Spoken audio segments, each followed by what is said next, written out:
Hi, I'm Vince Colvin from Chumba USA Bikes, and today I want to share with you this awesome custom Terlingua gravel bike.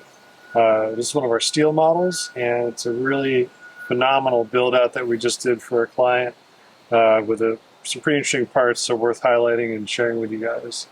The frame itself is a steel frame. It can run 1x or 2x.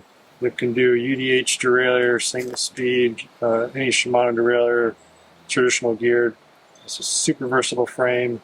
Large tire clearances up to a 29 by 2.1. We typically recommend riding the bike with something like a 40 to a 48 millimeter tire. That seems to be like the sweet spot for just having a nice, fast, sprightly gravel bike. But it can do those bigger sizes for those that are seeking that out. So just to kick it off, our conversation here, one of the things you can notice right away is this bike has a pretty nice big frame triangle. So we've been able to take advantage of getting a frame bag custom made for us by Dispersed Bikepacking through Andrew and Katie Strempke. Bags are all made using solar power. They have a lot of recyclable materials as well, but they're just like top-notch quality product. Super fast, easy zipper to open, lots of room inside. They usually will send it out with a nice note, which is really cool and always a nice surprise. It's a lace up top, which means that zipper has no tension on it, which is awesome. We've been able to include a boss on this frame for a frame bag, so it mounts there, meaning there's no need for any Velcro at the bottom of the bike. Lace up top makes it really easy to integrate a rear top tube bag, front top tube bag. We have our bolt-ons here, or that lace up means you can easily do a full length top tube bag, which is really nice for bike packing. Also with this bike, we are featuring a awesome SRAM 1x13 drivetrain, their new red drivetrain here. Some of the things that we like about that are, one, really light action, super easy braking, multiple positions for shifting, so you have your normal positions here, and you have additional ones here at the thumb, so lots of optional things to be able to program. It also pairs to a wireless dropper, which you don't have to do, but you can. Very fun. To see that work, you just push both buttons and it'll go down, push both buttons again, pop right back up. It's a infinite travel, so you can, whenever you let go of the buttons, the dropper will stay wherever you have it at that point, which is really cool. Just keeping things up at the front of the bike for now. I'll show you guys, we have a nice ENVE stem. This is one of our just standby carbon products. We use it a lot. They're great because they're stiff, really good quality. They look cool. You can paint them with Cerakote, do some neat things with that too. The handlebars here, we use these a lot. These are the Ritchey WCS beacons. The beacon is a really cool bar because it does have a fair amount of flare, as you can see. But really what we like about it is it's really shallow drop. It also has a little bit of kind of a fatter, flattened flat on the bar, which is really comfortable. Does integrate really well, we find, with the SRAM and with the new Shimano systems too. We like the shallow drop because it gives you a lot of ease, like when you're riding in rugged and tough terrain, to quickly move up and down. This is a great climbing position even out of the saddle, just because you're not way down so low. And yeah, we're finding that most riders want to have more capability to move forward and aft in their saddles. That's harder to do with a deeper drop. So the shallower drop means that we can be more loose on the bike, ride more challenging terrain, and change our body position more quickly. Also up front here is the ENVE Adventure Fork. This is a really cool product because of a couple of reasons in particular. One, it has a ton of tire clearance, as you can see, and then it has a flip chip here. We usually will run it in the rear position. However, if you're going to run a really big tire, you can move it to the front. Benefit of that would be that you would have less toe overlap when you're running like a really big, like 29 by 2.1 tire. Our riders in general, with something like a 45, you're not going to have toe overlap. It's not going to be an issue. But bigger tires, it's kind of unavoidable at a certain point until you change the whole geometry of the frame to just work with big tires. The fork is cool too because it also has, obviously internal brake routing, but more importantly, internal dynamo routing. So if you're going to run a dynamo, you can go into the fork here, exit, connect alongside the brake line, and then run your light and charger system here, or a charger in a top tube bento box bag here. The rear derailleur here is pretty cool. So it's wireless shifting, really fast. That's just holding down the button, but I find it clicking it'll go even faster. We pair these pretty often with oval chainring still, and shifting performance is really great. Looking at the derailleur from above, it's nice and kind of in line with the chainstay's bend, so we don't find that it sticks out very far, even though it is a larger derailleur. That's kind of becoming more and more common now, just to make a really robust system that has that excellent shifting capability in it.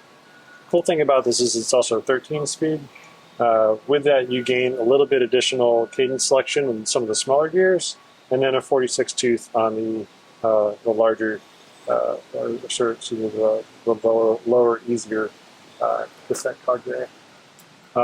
Crankset we've got set up here with the Cane Creek eeWing. This is their newer model. It has an 8-bolt pattern for the chainring, so you can run almost any aftermarket chainring. The 8-bolt stuff pairs really most commonly, obviously, with SRAM, since that's their 8-bolt crank technology. However, Cane Creek also has their own chain rings that play really well with the Shimano system, and I believe Wolftooth also has some options that are 8-bolt and Shimano compatible as well. You typically will pair those with the Hellbender bottom brackets from Cane Creek. Those are really durable products as well. In this case, a 110 Cane Creek headset, which is a 110-year guarantee on that, and they're just awesome products. So they use the headset, which is pretty cool. I also wanted to talk about these wheels. These are the ENVE Innerdrive G23 carbon wheel set. The hub itself is really cool. It's a simple design, easy to service bearings, ratchet style system, so you can change to multiple different engagement rings in there, and have anything from a low, mid, or high engagement, with the lowest engagement option giving you the lowest drag. So that's kind of cool. You can actually tune the bike to your needs. Typically for gravel, we like to go with a lower drag system as the primary, whereas on a mountain bike, we might choose that higher engagement just to have more technical capability and prowess on the bike. I've been riding these wheels for about 4 years now. I've never had to true them once. I rarely ever have gotten flats with them. One of the big reasons for that is because it has a fatter tire bead, so the top of the rim wall here is thicker, and it kind of extends to the outside of the rim to create a bigger zone. The reason for that is so that if you have a run into a rut or an obstacle or something that would pinch flat the tires, so take that tire and crush it to the rim from a quick hard hit. When that happens, the tire then touches the rim, but it's touching a much larger zone because that top of the rim wall here is so much thicker. When it does that, spreading out over a bigger area, you're less likely to pinch flat the tire. And in my experience, and many of our customers have told me the same, it actually really works pretty well. And this is a former problem that came up all the time on classic really stiff carbon wheels with thinner rim walls at the top there, pinch by every time. For this customer, we also did a tire insert, which is a push cord. So got this half of the tire here going around. There's an insert around the whole wheel inside the tire. The purpose of the tire insert is to, 1, support the sidewall, and 2, ward off flats, and 3, be able to give you the ability to run lower pressures. So who does that benefit? Well, a couple different types of people. Bigger riders like them because they can get access to lower pressures that normally would give them a lot of potential for flat tires and burps. So it adds a lot of security to the tire to stay on the rim and still at those lower pressures. And then for lighter riders, it can do the same.